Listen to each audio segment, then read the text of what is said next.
Now that you understand what you want your future to look like, and you've got your goals and your plan to attack that, it's important for us now to work out how you're going to fund your future. Your freedom figure is the name I gave to the amount of capital you're going to need in order to fund your future lifestyle. Of that capital, you will already have some savings, investments, pensions, not to mention things like your employer's pension and state pensions, which will go some way towards funding your future lifestyle. So what's really important is to work out the difference between the existing provision and your target. Before we go through the exercises and the freedom figure, it's probably a very good idea for you to download and read the ebook, The Freedom Figure. In particular, focus on chapters 3 and 4, which will help you understand a little more about the exercises that we are about to go through. In order to be able to calculate your freedom figure, it's obviously important to understand what your expenditure is going to be. On the screen, you will see a template to enable you to calculate your monthly or annual outgoings, your expenditure. Take the expenditure from the previous tool, put it in to the tool that is now on the screen, and you need to deduct from that any future pension arrangement or guaranteed income that you know you're going to receive. Again, there's a fuller explanation of this in the ebook Freedom Figure. But once you've gone through the calculator, you may well come up with a shortfall. Whatever that shortfall number is, take it, divide it by 3, multiply the result by 100, and that is the capital value that you need to accumulate in order to be able to fund your income shortfall.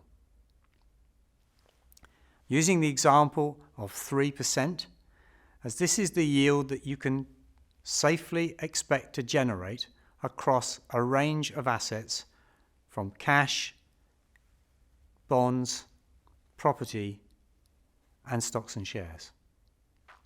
As you fill this in, it's important to do so based on your actual expenditure today. So in other words, whatever you're spending on your broadband, insurance costs and so on, use today's values, don't try to add inflation. You'll be able to do that using the calculator in the software app that you have access to as part of this course. The graphic on the screen has a line, or something I call your lifeline or line of life, which represents your future. The bottom of the line is your age today. For the purposes of this graphic, I've assumed that you're age 40. At some point in the future, we've got your target date, so that point when you've decided that you would like to either cease work, change what you're doing, or perhaps retire. And what's really important, as the rest of this course has hopefully explained to you leading up to this point, is for you to understand what your future lifestyle will look like and what that will cost. So the graphic explains to you that you have an income need of the future, which equals your lifestyle. You have some existing provision, and the difference between the two could be the shortfall that you need to fund. And the tools that make up the rest of these modules are designed to help you make those calculations and decide what you need to do in order to make up any shortfall, should there be one. The best way for you to work out your future expenditure and how you will fund this is to go to the app and use the calculator. The calculator will enable you to input all of your outgoings, your current assets, income, and things such as your pensions. The app will ask you to select 2 ages, the age at which you would like to target taking your income in future and your longevity age. And very simply, it will tell you how long your income will last between those 2 selected ages and whether or not you have a shortfall and in which case whether you might need to take some financial advice. In order to help your understanding, there's an example on the screen to help you calculate how much capital you would need to create a given amount of income. I think it's important so that you can get your head around this to understand income yield. And in the example, I've used a 3% income yield. In other words, we are assuming that you can get a 3% income from whatever capital that you have invested. 3% is roughly what you can expect as a sustainable income across a range of assets, including cash deposits, property investments, bonds, stocks and shares. In the example, you'll see we've assumed that your expenditure is $48,000. Divide the $48,000 by 3, which equals $16,000.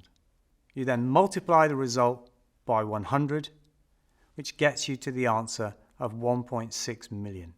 In other words, you need capital of 1.6 million in order to produce the income of 48,000.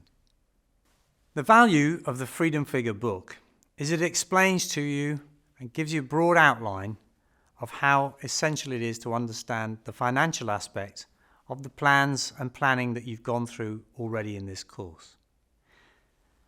Whilst I've been at length to explain to you that the best way to plan is to plan for yourself first and money second, it's important to understand that you have to find the finances to fund the lifestyle that you aspire to. And that's why we created the Bliss software app. The app is a fantastic tool and has a wonderful calculator built into it, which will allow you to input your personal assets, your income, and all of your expenditure. Set your age from when you'd like to start drawing your income, and you also set your longevity age, in other words, the age at which you expect to live to. The calculator will then work out for you how long your capital will last. In other words, how long and to what age it will fund your lifestyle. This may, of course, throw up a shortfall, and you might find that your money runs out sooner than you would like, in which case you probably need to seek financial advice in order to be able to make up the shortfall that you've identified.